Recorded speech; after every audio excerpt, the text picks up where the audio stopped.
Assalamualaikum warahmatullahi wabarakatuh. Ya, teman-teman semuanya, kita jumpa lagi.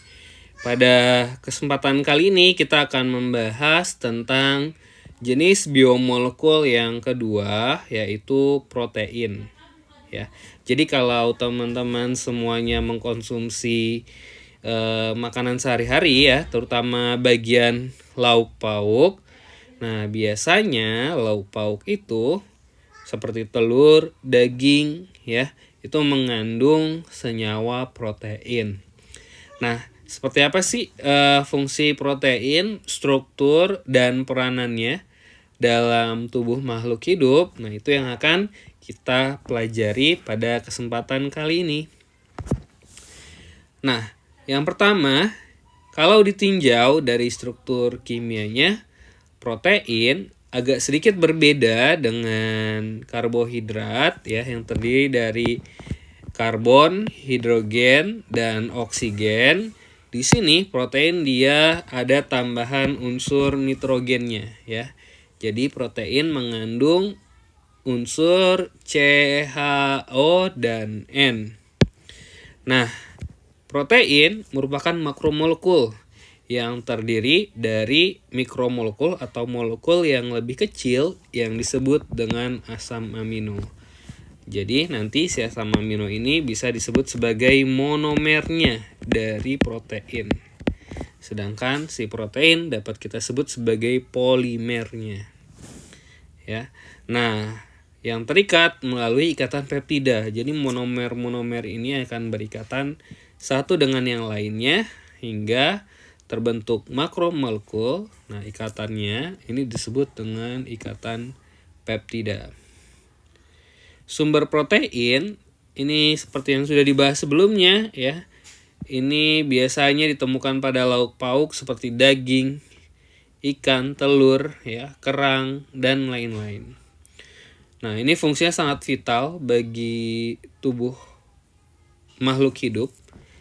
Di antaranya menghasilkan jaringan baru, menggantikan protein sebelumnya yang sudah rusak atau hilang, lalu sumber energi, mengatur keseimbangan air, dan lain-lain. Nah, kalau kita lihat struktur kimianya, seperti yang sudah disinggung sebelumnya, jadi protein ini merupakan polimer, molekul yang besar, berantai panjang ya, yang apabila disederhanakan dia akan menjadi senyawa yang disebut dengan peptida ya. Nah, kalau disederhanakan lagi atau yang kita sebut dengan monomer, senyawa paling sederhana dari protein itu disebut dengan asam amino ya. Asam amino. Yang mana nanti antara asam amino ini, misalkan di sini ya, ada sambungan. Nah, ini dihubungkan oleh ikatan peptida. Nah, fungsi dari protein ini sangat beraneka ragam dan sangat penting bagi tubuh makhluk hidup. Nah, ini misalkan kita ambil contoh pada manusia ya. Semua enzim pencernaan ya, itu terbuat dari protein. Nah, ini tergolong dalam protein enzim. Hemoglobin, mioglobin ya, yang berperan dalam pengangkutan oksigen di darah dan di otot. Nah, ini tergolong ke dalam protein transport yang bisa mengangkut senyawa tertentu. Lalu ada protein yang fungsinya sebagai penyimpanan ya, atau bisa sebagai bahan makanan. Di sini contohnya ada albumin di telur, ada susu, dan ada ferritin. Nah, di otot kita itu juga ternyata tersusun dari banyak protein ya. Ada 2 jenis yang paling penting, yaitu ada aktin dan miosin ya, yang berperan dalam kontraksi otot ya. Oleh sebab itu ketika kita ingin untuk memperbesar massa otot, salah satu makanan yang dianjurkan adalah makanan yang banyak mengandung protein. Karena memang penyusun otot itu adalah salah satunya adalah protein. Yang berikutnya ada protein yang fungsinya sebagai proteksi ya, antibody ya, untuk melawan infeksi. Bisa dibayangkan apabila tidak ada antibody dalam tubuh kita, maka bibit-bibit penyakit ya, antigen itu akan mudah menyerang tubuh kita. Lalu tidak kalah penting ada protein hormon. Ya, ini contohnya adalah insulin dan growth hormone yang fungsinya sangat penting bagi metabolisme di tubuh kita. Walaupun memang hormon ini agak beragam ya. Tidak hanya protein tapi ada juga jenis molekul lain yang berperan sebagai hormon. Lalu berikutnya ada protein struktural ya. Di sini ada elastin, kolagen, glikoprotein, bahkan keratin yang kita temukan di kuku ya. Kuku dan taring ya. Nah, itu dia juga tersusun dari protein. Yang terakhir ada protein yang sifatnya sebagai racun. Ini contohnya ada risin pada tumbuhan jarak, pada buah jarak ya, atau Ricinus communis nama latinnya. Nah, kenapa disebut Ricinus communis? Karena dia mengandung risin.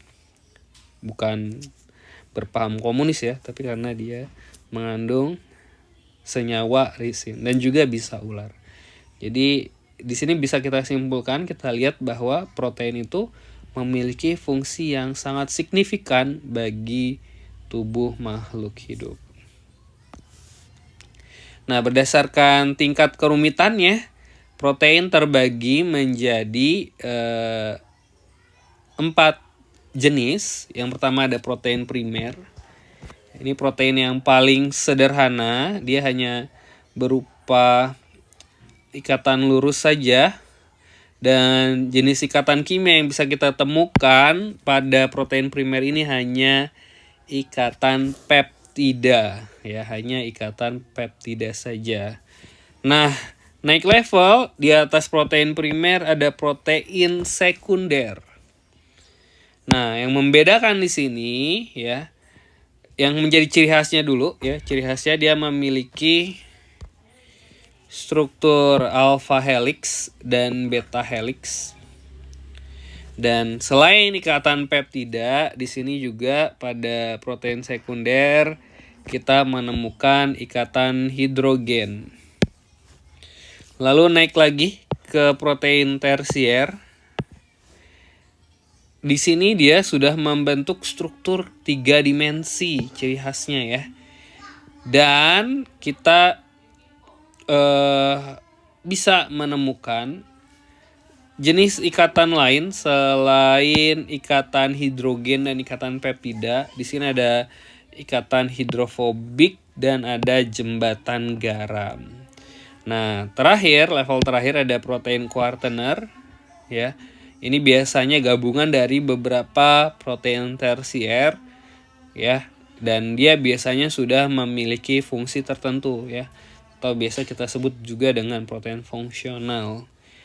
Ya, jadi itu ada 4 jenis protein berdasarkan tingkat kerumitan strukturnya. Nah, di sini ada sedikit penjelasan lebih dalam ya tentang ikatan-ikatan yang ada di protein tadi ya. Ada ikatan hidrogen di sini terbentuk antara ada unsur H dan unsur O. Jadi kita akan sedikit kilas balik ke materi kimia ya. Ikatan hidrogen itu ikatan yang terbentuk antara unsur-unsur F, H, O, dan N. Nah, kebetulan di sini antara O dengan H. Lalu ada ikatan van der Waals ya di sebelah sini. Dan di sini ada jembatan disulfida. Kenapa disebut jembatan disulfida? Karena dia terbentuk dari 2 unsur sulfur ya, teman-teman ya. Nah, terakhir ada ionic bond ya, atau ikatan ion. Nah, yang perlu diketahui bahwa ikatan-ikatan yang disebutkan tadi ya, itu merupakan ikatan yang cenderung lemah. Jadi bisa putus. Berbeda dengan ikatan kovalen ya, atau dalam hal ini ikatan peptida, ikatan hidrogen, ikatan van der Waals, disulfida itu cenderung lemah. Oleh sebab itu ya, ketika protein diberi suhu yang tinggi, maka protein akan mudah mengalami kerusakan atau yang dikenal dengan istilah denaturasi atau rusaknya struktur protein akibat suhu yang tinggi. Nah, suhu yang tinggi ini akan merusak ikatan-ikatan yang ada di sini. Nah, salah satu fungsi protein yang sangat signifikan dalam tubuh makhluk hidup adalah enzim, ya. Enzim itu apa sih? Enzim adalah senyawa kimia, khususnya protein, yang berperan sebagai katalis. Katalis itu artinya dia mempercepat reaksi kimia tetapi tidak ikut bereaksi. Dan biasanya kerjanya sangat spesifik. Misalnya di sini ada gambar contoh ya, ada enzim sukrase. Nah, substratnya atau zat yang diubah oleh enzim sukrase ini adalah sukrosa. Ya, tidak bisa senyawa yang lain. Nah, sukrosa ketika berikatan dengan enzim, maka akan menghasilkan dua molekul yaitu fruktosa dan glukosa. Sedangkan enzim di awal dan di akhir itu tidak mengalami perubahan. Makanya dia disebut sebagai katalis karena dia tidak ikut bereaksi tapi memicu reaksi itu dapat terjadi. Nah, berikutnya kita akan bahas monomer dari protein ya, yaitu asam amino ya. Ini adalah monomer dari protein atau bentuk paling sederhana dari protein. Untuk asam amino ya, dia terdiri dari komponen amina yang mengandung unsur nitrogen, ada komponen karboksil ya atau gugus karboksilat, dan nanti di sini ada R. R ini adalah gugus alkil ya. Gugus alkil.